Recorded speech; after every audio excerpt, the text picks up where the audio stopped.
नमस्कार दोस्तों, मैं अनिल गौतम आपका इस चैनल में स्वागत करता हूं। आज हम बताएंगे आपको इंग्लिश का जो कल मैंने आज इंग्लिश का प्रेजेंट इंडेफिनिट टेंस का जो भाग रह गया था वो बताएंगे। इंग्लिश आपको बिल्कुल बेजुबान आने लगेगी, ये हमारी गारंटी है। आप फटाक से इंग्लिश में जो भी आपके क्वेश्चन सीजीएल एसआई वगैरह में जो भी यूपीपीएससी में इंग्लिश आती है आपकी, वो बिल्कुल हम बेसिक तरीके से आपको करवाएंगे। तो इंग्लिश करवा रहे हैं हम आपको। सबसे पहले बेसिक मेन होता है टेंस। टेंस यानी टेंस जिसको आ गए तो समझो वो इंग्लिश बिल्कुल धड़ाधड़ से आ जाएगी उसको। तो इंग्लिश के बारे में, टेंस के बारे में डिस्कशन मैंने कल किया था और आज करने जा रहे हैं प्रेजेंट टेंस के बारे में। तो गाइस चैनल को सब्सक्राइब जरूर कीजिए और लाइक कीजिए और शेयर कीजिए, जितना हो सके शेयर कीजिए गाइस। हमने कल बताया था affirmative tense, present tense. Present tense बताया था आपको, एक बार और बताते हैं। प्रेजेंट टेंस का मतलब होता है, क्या मतलब होता है, बस ये आपको समझना। प्रेजेंट टेंस का मतलब होता है। इसकी पहचान प्रेजेंट टेंस में है ही होती है, बस समझो प्रेजेंट की बात हो रही है। अगर इसकी बात कही जाए तो इसमें तीन चार प्रकार के सेंटेंस होते हैं। Present perfect tense, present perfect continuous tense, sorry sorry guys, present indefinite tense से स्टार्ट होता है, प्रेजेंट कंटिन्यूअस, प्रेजेंट परफेक्ट, फिर प्रेजेंट परफेक्ट कंटिन्यूअस टेंस से स्टार्ट होता है। प्रेजेंट इंडेफिनिट के बारे में हमने कल बताया था और एफर्मेटिव के बारे में भी बताया था। एफर्मेटिव का मतलब हो तो साधारण भाग। प्रेजेंट टेंस में केवल जो चार सहायकियां, तीन सहायकियां ज्ञात करना है। Is are am, S I S, has, has mean have been, बस कुछ नहीं। प्रेजेंट टेंस की बात हो रही है जहां पर इन वर्ब का उपयोग हो रहा है, तो समझो प्रेजेंट की बात हो रही है। तो जैसे हमने कल बताया था एफर्मेटिव के बारे में, आज बताएंगे हम निगेटिव के बारे में। किसके बारे में? निगेटिव के बारे में। Negative, negative sentence, negative sentence. Negative sentence का अर्थ होता है गाइस नकारात्मक वाक्य या निषेधात्मक वाक्य, जिसमें नहीं होने की संभावना होती है। डोंट होए, डजेंट होए, हैजेंट होए, do not, has not, do यानी नॉट लगा हो, एन ओ टी एस, ऐसे जैसे लिखते हैं अपन डोंट, इसमें ओ छुपा होता है गाइस। इसमें क्या छुपा होता है? ओ छुपा होता है। ऐसे लिखा हो तो समझो नेगेटिव की बात हो रही है। तो इसमें क्या कहते हैं गाइस, एक वचन के कहता हमने बताया था ही सी इट नेम, और बहुवचन के कहता होते हैं यू दे भी आई। तो एक वचन कहता के साथ डच का प्रयोग होना है इसमें, और बहुवचन कहता के साथ डू का प्रयोग होना है। नेगेटिव सेंटेंस का मतलब क्या होता है? नकारात्मक वाक्य या निषेधात्मक वाक्य। जैसे इसका रूल होता है, इसमें रूल होते हैं सब्जेक्ट, सब्जेक्ट आपका जो भी हो, सब्जेक्ट करता है बोलते हैं जिसको। सब्जेक्ट कल बता दिया था सर मैंने। सब्जेक्ट यानी करता, फिर आ जाएगा आपका डू या डज, डू या डज। यहाँ पर भाई एक ये हेल्प होम वर्ब है, यहाँ पर क्रिया नहीं है, डू हेल्प होम वर्ब के रूप में प्रयोग हो रहा है। डू या डज प्लस नोट का प्रयोग करेंगे, फिर हम आपकी वर्ब का प्रयोग करेंगे। फर्स्ट फॉर्म हो, सेकंड फॉर्म है, तो वर्ब, वर्ब यानी क्रिया, तो इसमें फर्स्ट फॉर्म का प्रयोग होता है प्लस, फिर प्लस होता है वर्ब का फर्स्ट फॉर्म, प्लस ऑब्जेक्ट होता है आपका यानी कर्म होता है ऑब्जेक्ट, प्लस अन्य शब्द या other word, other word guys. जैसे हमने एक आपका क्वेश्चन कहा था, कल कहा था हमने, जैसे आपको he always come late, comes late, ये कहा था हमने कल के डिस्कशन, आज का नहीं है। He always, he always come late, comes late, comes late. अब इसको हम नकारात्मक में कैसे चेंज करेंगे? तो आएगा आपका ही, एक वचन है आपका, तो एक वचन के साथ डच का प्रयोग, एक वचन के साथ, एक वचन के साथ डच का प्रयोग करते हैं, तो ही डच का प्रयोग आ जाएगा ना गाइस। डज नॉट, और जी जैसा कि हट जाएगी, does not always come to late, यानी वो हमेशा लेट नहीं आता। ही डज नॉट ऑलवेज या कम टू लेट, ऑलवेज हो जाएगा, ऑलवेज, ऑलवेज कम, कम्स नहीं होगा, कम टू लेट या लेट, कम लेट, यानी वह हमेशा लेट नहीं होता। यानी आज वो लेट हो गया तो वो हमेशा नहीं होता, आज ही लेट हुआ है, यानी इसका मतलब। तो he does not always come to late, तो ये गाइस हमारा, सॉरी ऑलवेज में कम, कम लेट, ऑलवेज में लगा दी कम्स लेट, ऑलवेज, यानी वो हमेशा लेट नहीं आता। तो ये है आपका नेक्स्ट क्वेश्चन है, जैसे हमने कहा we we play we play the ground, वह मैदान में खेलता है, या सॉरी हम मैदान में खेलते हैं। तो इसको जे आपका आंसर है, जे आपका आंसर है। इसको ऐसे बनाए, अगर हमने कहा बी प्ले द ग्राउंड, यानी हम मैदान में खेलते हैं, तो इसको हमने को निगेटिव में चेंज करना हो या निगेटिव बनाना हो तो क्या करेंगे गाइस, ये बहुवचन में आता है तो इसका इसमें प्रयोग किसका करेंगे, डू का प्रयोग करेंगे। आपका आंसर आएगा इसका बी डू नॉट या डोंट कर देंगे। बी डू डोंट को मतलब होता है मत, नहीं यानी मत होता है, यानी ऐसा मत करो, ऐसे डोंट का प्रयोग। फिलहाल इसमें तो डू नॉट का प्रयोग करेंगे। We do not play the ground, play the ground, GROUND। अब गाइस आप ये भी पूछिए कि इसमें हमने SIS का उपयोग क्यों नहीं किया, तो गाइस ये बहुवचन है इसलिए हमने इसका उपयोग SIS का उपयोग नहीं किया। SIS का उपयोग हम कब करते हैं, जब बहुवचन में कोई संख्या प्लूरल में दी हो और उसको बहुवचन में बनाना हो, जबकि ये तो हमारी पहले से ही बहुवचन है तो इसमें बहुवचन बनाने की कोई जरूरत नहीं है, तो इसलिए हमने इसका उपयोग नहीं किया। गाइस नेक्स्ट आगे की ओर बढ़ते हुए हम बताते हैं आपको नेगेटिव बात हो रहे हैं जो हमारे, जैसे हमने एक और कहा, जैसे एग्जांपल आपको एक और एग्जांपल का see look beauty, sorry guys, जैसे हमने कल कहा था आपको तीसरा सी लुक्स ब्यूटी, सी लुक्स ब्यूटीफुल, यानी वह सुंदरता को देखती है, वह सुंदरता को देखती है, यानी बहु स्त्रीलिंग, वह सुंदरता को देखती है, लुक माने देखना, तो सुंदरता को देखती है, सुंदर को नहीं सुंदरता को देखती है। सुंदर एक वर्ड नाम आ जाएगा, नाउन आ जाएगा, तो जे ब्यूटीफुल यानी सुंदरता खूबसूरती को देखती है। तो सी लुक्स ब्यूटी, इसका आपका नेगेटिव में चेंज करना होगा तो क्या होगा आपका सी, एक वचन है तो डज का प्रयोग आएगा आपका, सी डज नॉट, लुक्स नहीं होगा आपका लुक, क्योंकि हमने इसमें भी साइकिया लगा दी, डबल साइकिया तो होती लगती नहीं है, तो सी डज नॉट लुक ब्यूटीफुल आपका जी सेंटेंस बन जाएगा। जैसे एक और गाइस हमने कहा आपका कि Neha sorry we live in Delhi, या हम कहेंगे I live in Delhi, I live in Delhi, यानी मैं दिल्ली में रहता हूँ। कहाँ रहते हो, दिल्ली में रहता हूँ। तो इसका आपका जो नेगेटिव वाक्य बनेगा, तो मैं दिल्ली में नहीं रहता हूँ। कोई पूछा कहाँ रहते, यहाँ रहते हो क्या, तो यानी दिल्ली के स्थान पर पूछ रहा है तो वो कहेगा कि मैं दिल्ली में नहीं रहता हूँ। तो इसका सीधा सिंपल तरीका है कि आई के संग क्या बहुवचन है तो किसका प्रयोग होगा आपका, I do not live in Delhi, I do not live in Delhi, I do not live in Delhi, तो हम दिल्ली में नहीं रहते। इसका ये अर्थ हुआ, क्यों हुआ, क्योंकि ये बहुवचन इसमें नकारात्मक पूछा ही है तो हम नकारात्मक बना रहे हैं। इसके बाद हमारा आता है इंट्रोगेटिव। गाइस नेगेटिव कोई समझ में ना आए तो कमेंट बॉक्स में जरूर लिखिए।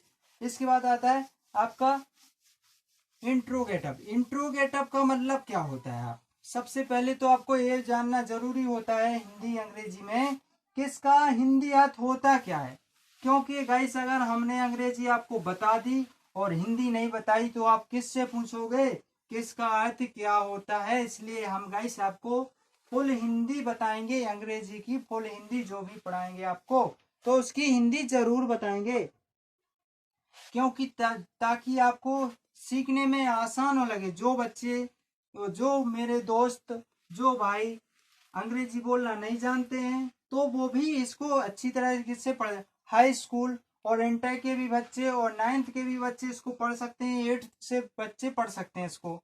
तो गाइस जितना हो सके आप इसको चैनल को सब्सक्राइब कीजिए। जैसे हमने कहा interrogative, interrogative, interrogative sentence. Interrogative sentence का अर्थ होता क्या है?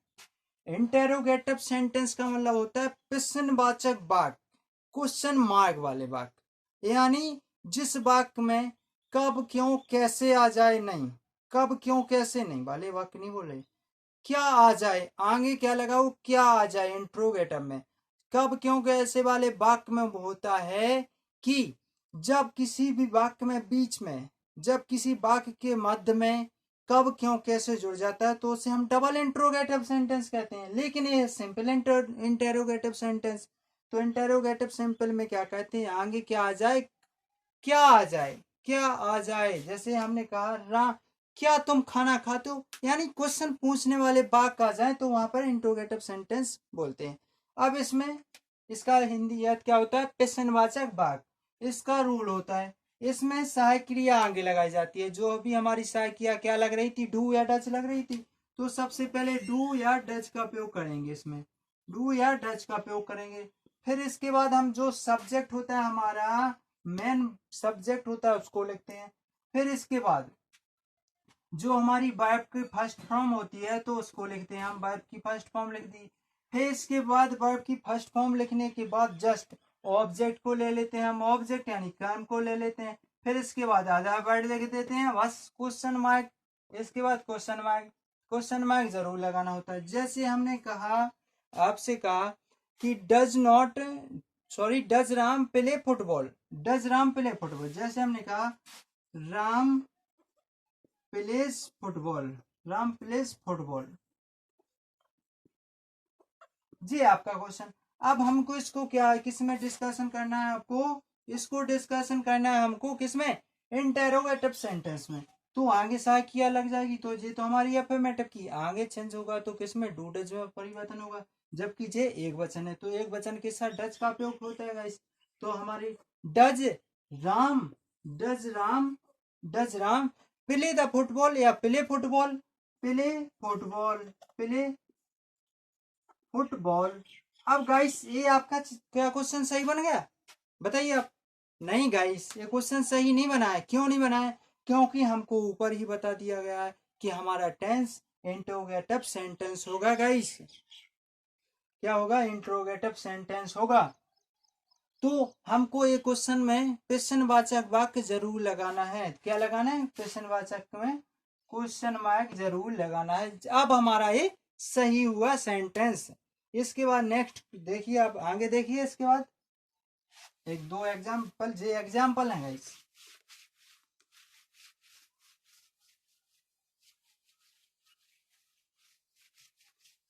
आपके प्रेजेंट के टेंस तीनों निपटा देंगे आज, प्रेजेंट हो जाएगा आपका। देखिए जैसे हमने एक और कहा, जैसे हमने कहा Ram does not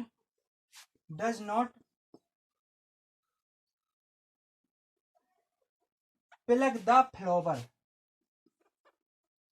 flower FLOWER। Plug माने हो तोड़ना, ब्रेक माने हो गति तोड़ना, ब्रेक माने गति तोड़ना। जैसे कोई बाइक चला रहा है तो कहते हैं कि ब्रेक लगाओ, यानी गति अवरोधक करो, गति को अवरोध करो, तोड़ो। तो इसका हम क्या करेंगे, क्या करेंगे, डज आगे आ जाएगा आपका, बताया ना अभी। डज फिर करता क्या आपका राम, नोट हमारा हट जाएगा, फिर क्या आ जाएगा plug, PLUCK, plug the flower या फ्लावर, द फ्लावर। अब गाइस आप बताइए, क्या ये आपका टेंस सही बन गया, नहीं गाइस, क्वेश्चन मार्क। अब ये आपका टेंस बिल्कुल करेक्ट हो गया। जैसे एक और क्वेश्चन हमने कहा, जैसे आपसे कहा, जैसे हमने कहा we we cook food, we cook food, we cook food. तो इसको हमने गाइस क्या बनाना है, हमको इसको इंट्रोगेटिव में चेंज करना है। तो क्या आ जाएगा आपका, आगे सहायक किया, बी बहुवचन है तो क्या आ जाएगा, do, do we cook food.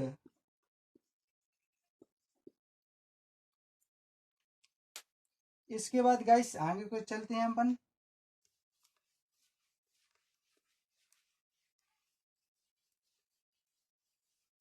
जैसे हमने एक और कहा, जैसे आपसे कि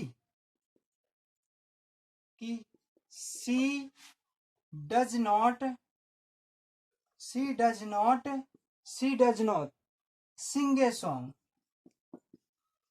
सिंग ए सॉन्ग। क्या है कि she does not sing a song. तो इसका हमारा क्या बनेगा आपका आंसर, क्योंकि ये क्या बना रहे हैं हम, इंट्रोगेटिव, तो इंट्रोगेटिव में सा क्या आगे आ जाएगी, तो डज सी। अब हमारा नॉट आपका हट जाएगा, तो sing a song, does she sing a song हमारा, सॉरी यहाँ गाइस सॉन्ग होना है, सॉन्ग।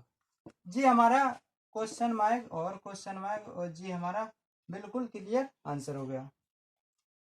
नेक्स्ट क्वेश्चन की ओर चलते हैं अपन। अब गाइस हमने बता दिया आपको, निगेटिव बता दिया, इंट्रोगेटिव बता दिया। अब हम आपको बता रहे हैं इंट्रोगेटिव निगेटिव, यानी दोनों में क्या होता है, इंट्रोगेटिव भी दिया हो और निगेटिव भी दिया हो, तो अब तब हम क्या करेंगे, तब हम बताते हैं आपको क्या करना है। आपको देखिए guys, interrogative negative sentence, interrogative negative sentence guys इसके बारे में बताएंगे। इंट्रोगेटिव नेगेटिव सेंटेंस, तो देखिए इसका रूल भी होता है। इंट्रोगेटिव यानी प्रश्न वाले अगले वाक्य और नकारात्मक वाले वाक्य दोनों मिला के कहना है। इसका हिंदी अर्थ होता है प्रश्नवाचक वाक्य, नकारात्मक वाक्य, यानी क्वेश्चन मार्क वाले वाक्य या निषेधात्मक वाले वाक्य। तो इसका रूल होता है, सबसे पहले लगाया जाता है हमको कर्ता, यानी सबसे पहले हमको सहायक क्रिया लगाई जाती है, जो हमारी डू डज चल रही है। क्या चल रही है आपकी, डू या डज, डू डज प्लस के बाद कर्ता, फिर क्या आ जाएगा आपका सब्जेक्ट आ जाएगा, फिर सब्जेक्ट के बाद आप नॉट जोड़ देंगे, इसमें क्या जोड़ देंगे, नॉट जोड़ देंगे। फिर हमारे जो वर्ब होती है, वर्ब की फर्स्ट फॉर्म लिख देंगे इसमें। फिर वर्ब की फर्स्ट फॉर्म के बाद जो हमारा क्या होता है, ऑब्जेक्ट, यानी अन्य शब्द सॉरी कर्म, ऑब्जेक्ट हो जाएगा। प्लस फिर हम क्या कर देंगे, इसमें क्या लगा देंगे आपको, अदर वर्ड। अदर वर्ड के बाद क्या करेंगे, इसमें क्वेश्चन मार्क जरूर लगाएंगे। जैसे आपको एक एग्जांपल दिया, कि हमने सी, जैसे हमने कहा she come to Agra, she comes to Agra, यानी वह आगरा जाती है। क्या हुआ इसका, वह आगरा जाती है। क्या वह आगरा नहीं जाती है, इसका ये बनाना है हमको, क्या बनाना है, क्या वह आगरा नहीं जाती है। तो इसका आपका आंसर क्या बनेगा आपका, क्या वह, क्या है तो आगे क्वेश्चन मार्क है, तो पीछे क्वेश्चन मार्क तो आगे सहायक क्या लग जाएगी आपकी, एक वचन के साथ डज का प्रयोग, डज सी, करता क्या आपका डज सी, फिर क्या आ जाएगा आपका डज सी नॉट, हमारा क्या आ गया नॉट। फिर वर्ब क्या है, कम, फर्स्ट फॉर्म है, कम की फर्स्ट फॉर्म एस तो हट जाएगी क्योंकि शायद किया पहले लग गई, तो कम की आपकी कम हो जाएगी, come to Agra, to Agra, come to Agra और क्वेश्चन में आएगा हमारा। ये रहा आपका क्वेश्चन। जैसे दूसरा क्वेश्चन गाइस हम आपको बता रहे हैं, जैसे हमने कहा you eat A food, eat food, यानी तुम या आप खाना खाते हो, आप खाना खाते हो, तो इसका हिंदी अर्थ क्या होता है, आप खाना खाते हो। तो इसका हम क्या करेंगे, प्रश्नवाचक और नकारात्मक वाक्य में बदलेंगे, तो क्या कहेंगे, क्या आप खाना खाते हो, यानी कुछ भी, कि जैसे कोई शराब पीता है, ड्रिंकिंग करता है, क्या आप ड्रिंक पीते हो, क्या आप वाइन ड्रिंकिंग करते हो, वाइन ड्रिंकिंग करते हो, क्या आप शराब पीते हो। तो ये है क्वेश्चन मार्क इंट्रोगेटिव। तो इसका अर्थ क्या होगा, तो आगे से क्या आ जाएगी आपकी, डू, डू क्यों लगा रहे हैं, क्योंकि ये बहुवचन है। Do you not, do you not eat A food, eat food, क्या होगा, ईट फूड, और क्वेश्चन मार्क आपका आंसर आ जाएगा। गाइस अगर चैनल अच्छा लगा हो तो सब्सक्राइब जरूर कीजिए और चैनल को लाइक कीजिए और कमेंट बॉक्स में लिखिए कि अच्छा लगा या नहीं लगा। गाइस जो जहाँ से हो आप अपने स्थान का नाम लिख दें गाइस, तो हम ताकि पता चल सके कि गौतम परिवार में इतने सदस्य जुड़े हुए हैं।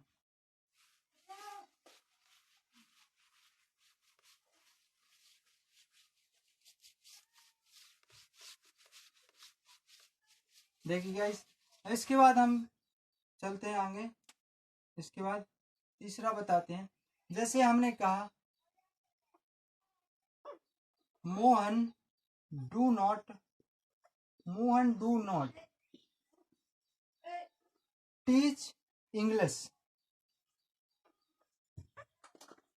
जैसे मोहन अंग्रेजी नहीं पढ़ाता है, क्या है इसका हिंदी अर्थ? मोहन अंग्रेजी नहीं पढ़ाता है, तो इसका हिंदी आयत मोहन अंग्रेजी नहीं पढ़ाता है। इसको इंट्रोगेटिव नेगेटिव में चेंज करना है तो क्या होगा? क्या मोहन अंग्रेजी नहीं पढ़ाता है? क्या मोहन अंग्रेजी नहीं पढ़ाता है, किसी से पूछ रहे हैं। इसमें तो हमको निश्चित पता है कि मोहन अंग्रेजी नहीं पढ़ाता है, हमको पता है। जैसे कोई हमसे पूछे क्या मोहन अंग्रेजी नहीं पढ़ाता, क्या जैसे कोई कोई कहे कि सर आप अंग्रेजी नहीं पढ़ाते हो, क्या आप अंग्रेजी नहीं पढ़ा, तो जिसको पता ना हो वो ही पूछेगा ना भैया, जिसको पता है वो क्यों पूछेगा। तो इसलिए इसमें आंसर होगा, इसमें यही बात का यूज होते हैं। इसमें आंसर होगा आपका डज आगे आ जाएगा, क्योंकि शायद की आगे लग जाएगी। डज मोहन, फिर हमारा जे क्या होगा इसमें नॉट जे लग जाएगा। Does Mohan not teach English, और हमारा क्वेश्चन मार्क, जे रहा आपका क्वेश्चन मार्क। तो गाइस आपको समझ में आया हो तो बताइए, अगर कहीं डाउट हो तो हम आपको फिर से बता देंगे। जैसे चौथा कहा हमने it does not rain today. It does not, आज वर्षा नहीं होती है। It does not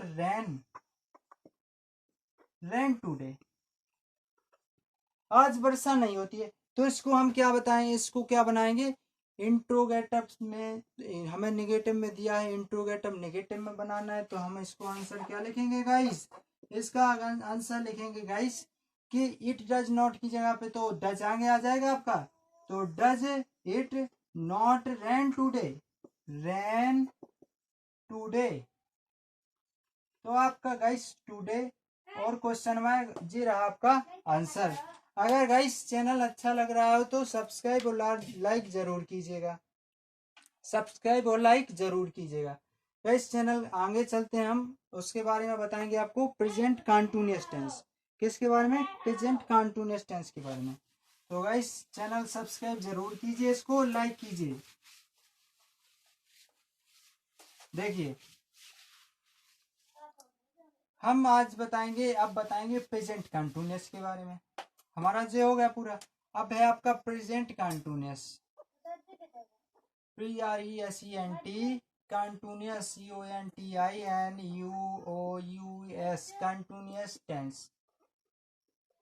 present continuous tense, इसका प्रेजेंट कंटीन्यूअस टेंस देखिए आप, इसकी भी पहचान होती है। हमने बताया था ना कल कि पहचान क्या होती है। पहचान किसी ना किसी को, किसी ना किसी से हम पहचानते हैं। जैसे ये लकड़ी है, लकड़ी को हम किससे? बोर्ड से पहचान रहे हैं कि ये बोर्ड है, व्हाइट बोर्ड है। क्या है? व्हाइट बोर्ड है। तो गाइस हम इसके बारे में बताएंगे प्रेजेंट कंटीन्यूअस टेंस। इसकी पहचान होती है जिन वाक्यों के अंत में, इनकी डेफिनेशन होती है जिन वाक्यों में अंत में रहा है, रही है, रहे हैं आदि शब्द आए, तो वहां पर हम समझ जाते हैं कि कंटीन्यूअस टेंस होगा। इसकी प्रेजेंट टेंस की इंफॉर्मेशन होती है कि जिन वाक्य यानी हम जिन वाक्यों में इजारम का उपयोग करेंगे, जिन सेंटेंसों में हम इजारम का उपयोग करेंगे, उस वाक्यों उन सेंटेंस को हम प्रेजेंट कंटीन्यूअस सेंटेंस में प्रयोग लाते हैं, प्रयोग करते हैं। उस टेंस में, जिस टेंस में हम इजारम का उपयोग करते हैं, उस सेंटेंस को हम प्रेजेंट कंटीन्यूअस टेंस कहते हैं। क्यों कहते हैं? क्योंकि प्रेजेंट कंटीन्यूअस का मतलब क्या होता है? कंटिन्यू, लगातार चल रहा है, जो कंटिन्यूअस रहा है, चल रहा है। जैसे हमने कहा मैं पत्र लिख रहा हूं, तो हम लिख रहे हैं ना, पता नहीं है कितने लिख दिए हैं और कितने लिखना है, तो हम कार्य कर रहे हैं ना। जैसे हमने यहाँ किया मैं पढ़ा रहा हूँ, तो मैं पढ़ा रहा हूँ, पता तो नहीं है किसी को कि कोई कितने टाइम से पढ़ा रहे हैं और कितने टाइम तक पढ़ाएंगे, जे निश्चित थोड़ी है। तो ये कंटिन्यूअस टेंसेस में ING का भी प्रयोग होता है। क्यों होता है? क्योंकि कंटिन्यू में भी ING का प्रयोग होता है, जो क्रिया की फोर्थ फॉर्म होती है, यानी 4 नंबर की फॉर्म होती है ING वाली। तो इसमें रूल होता है कि सबसे पहले कर्ता लिखते हैं। क्या लिखते हैं? कर्ता लिखते हैं। इसके बाद कर्ता के बाद हम क्या लिखते हैं? सहायक क्रिया हमारी होती है is are am plus verb की से फर्स्ट फॉर्म और उसमें आईएनजी को ऐड कर देते हैं। इसके बाद हम लिखते हैं वर्ब की फर्स्ट फॉर्म, आईएनजी को ऐड करते हैं, फिर ऑब्जेक्ट लिखते हैं, फिर इसके बाद हम अदर ऑब्जेक्ट के बाद अदर वर्ड लिखते हैं। ये रहा आपका present continuous tense. Is are am का उपयोग कहाँ कहाँ करते हैं? एज का उपयोग ही, सी, इट और नेम के साथ एज का उपयोग करते हैं। यू, दे, बी के साथ आर का उपयोग, गौर से सुनिए दोस्तों, यू, दे, बी, आई नहीं बोल रहे हम, you, they, be, but not I, you, they, be, I नहीं बोल रहे हैं, आई नहीं बोलेंगे। यू, दे, बी के साथ आर का उपयोग, ओनली आर के साथ, only using for are, only sorry using for I, what using for I केवल एम का उपयोग करेंगे। आई के संगे किसका उपयोग करेंगे? एम का उपयोग करेंगे हम। यूज किसका कहेंगे? एम का उपयोग आई के साथ। तो गाइस ये रहा आज का सेशन। गाइस सेशन अच्छा लगा हो तो लाइक कीजिए। How was the session? कैसा रहा आज का सेशन? अच्छा लगा हो तो लाइक कीजिए, और अगर अच्छा नहीं लगा हो तो डिसलाइक कीजिए, कर दीजिए। आप डिसलाइक कीजिए, मगर हमको कारण बताइए कि हमने इस कारण से आपको डिसलाइक किया है, ताकि हम जो हमारी कमियां हैं हम उसको सुधार सकें और आपके समक्ष अच्छे से अच्छे और नए चैप्टर लेके आए, ताकि आपका भविष्य अच्छा उज्जवल हो। गाइस आपको 2021 में कोई भी एग्जाम आए, आपको उसमें पास जरूर होना है। किसी ना किसी सरकारी नौकरी में आप लगिए गाइस। हमारे ये उम्मीद है कि आप घर पर अच्छी तरह से पढ़ रहे होंगे और पढ़ते रहिए। कंटिन्यू हमारे जो सेशन चला रहे हैं हम, अंग्रेजी का, जीके का और मैथ का, जैसे तीनों सेशन आप सीख लीजिए। आपका एसआई का पेपर बिल्कुल हूबहू निकल जाएगा। आपकी रही हिंदी, हिंदी मात्र आपको 45 दिन में करा देंगे। 45 दिन में आपकी हिंदी बिल्कुल, आप ये कहोगे कि भाई आपने हिंदी बिल्कुल हमारी कॉन्सेप्ट के जरिए समझा दिए। बिल्कुल आप बेसिकली आपकी हिंदी बिल्कुल नॉर्मल हो जाएगी। आपको बिल्कुल डाउट नहीं होगा कि यहाँ पर क्या होता है, इसका क्या है, ये कौन सा वाक्य है या क्या है। तो आप बिल्कुल गाइस और सेशन देखते रहिए, लाइक करते रहिए। आपकी सपोर्ट ही हमारी ताकत है। आपकी उम्मीद, आपका जो आपके अंदर जो वो है, भाव है, आप उसको जगाए रखिए, क्यों? ताकि आपको आने वाले भविष्य में कठिनाई ना हो सके। आप अच्छे से पढ़िए गाइस और अच्छे से रहिए आप गाइस। तो चैनल को सब्सक्राइब जरूर कीजिए और लाइक कीजिए। जय हिंद दोस्तों।